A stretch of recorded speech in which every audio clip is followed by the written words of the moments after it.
Halo semuanya. Hari ini, kita akan berpetualang menjelajahi diri sendiri. Kalian tahu kan, aku suka sekali membahas tentang jiwa manusia. Dan apa cara yang lebih baik daripada melalui dunia psikologi yang menarik. Psikologi menawarkan alat luar biasa untuk memahami diri kita sendiri dan orang-orang di sekitar kita.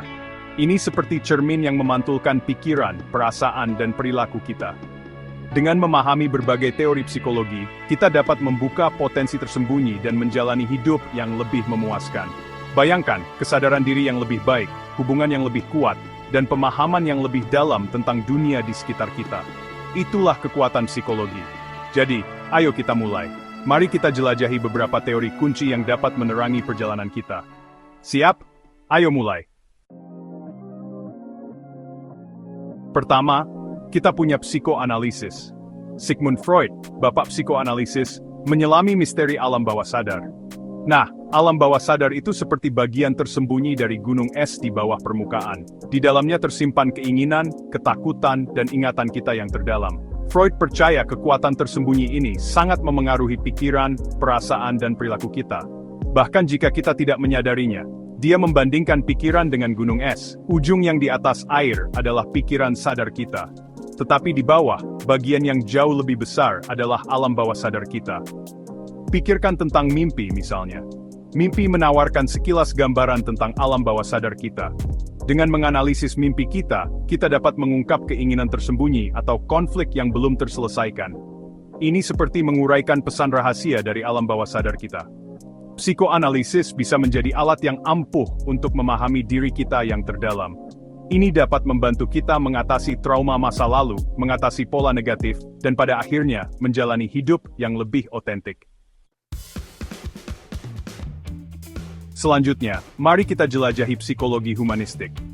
Pendekatan ini menekankan aspek positif dari sifat manusia.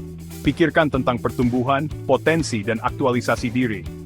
Ini semua tentang menjadi versi terbaik dari diri kita sendiri. Abraham Maslow, tokoh kunci dalam psikologi humanistik, menciptakan hierarki kebutuhan. Piramida ini mewakili berbagai tingkat kebutuhan manusia. Di bagian bawah adalah kebutuhan dasar seperti makanan dan tempat tinggal. Saat kita bergerak ke atas, kita menemukan cinta, rasa memiliki, harga diri, dan akhirnya, aktualisasi diri. Aktualisasi diri adalah tentang memenuhi potensi unik kita. Ini tentang menjalani hidup yang sesuai dengan diri kita sendiri dan nilai-nilai kita.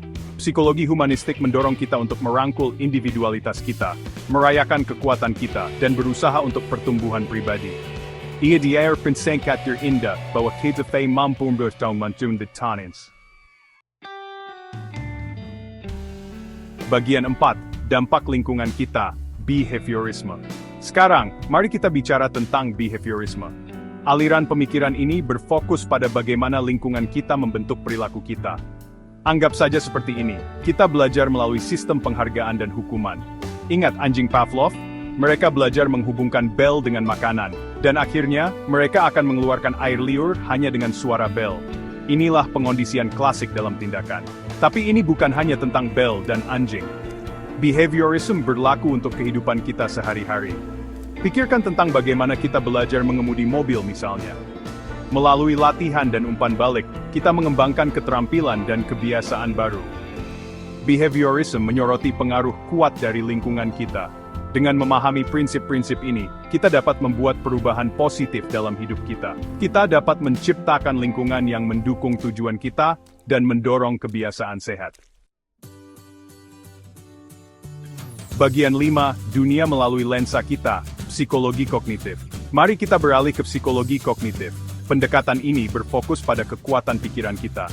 Pikiran kita membentuk perasaan, perilaku, dan pada akhirnya realitas kita. Psikolog kognitif percaya bahwa otak kita seperti komputer. Mereka memproses informasi, menyimpan ingatan, dan membuat keputusan. Tetapi seperti halnya komputer, otak kita dapat mengalami gangguan atau bias. Misalnya, pernahkah kamu memperhatikan bagaimana suasana hati yang buruk dapat membuatmu fokus pada hal-hal negatif? Itu disebut bias kognitif. Pikiran kita dapat mendistorsi persepsi kita dan memengaruhi perilaku kita. Psikologi kognitif mengajarkan kita untuk menyadari pola pikir kita. Dengan menantang pikiran negatif dan membingkai ulang perspektif kita kita dapat menciptakan pengalaman yang lebih positif. Ini tentang mengendalikan pikiran kita dan membentuk realitas kita sendiri. Ingat, pikiran kita kuat. Mari kita gunakan kekuatan itu untuk menciptakan perubahan positif dalam hidup kita dan dunia di sekitar kita.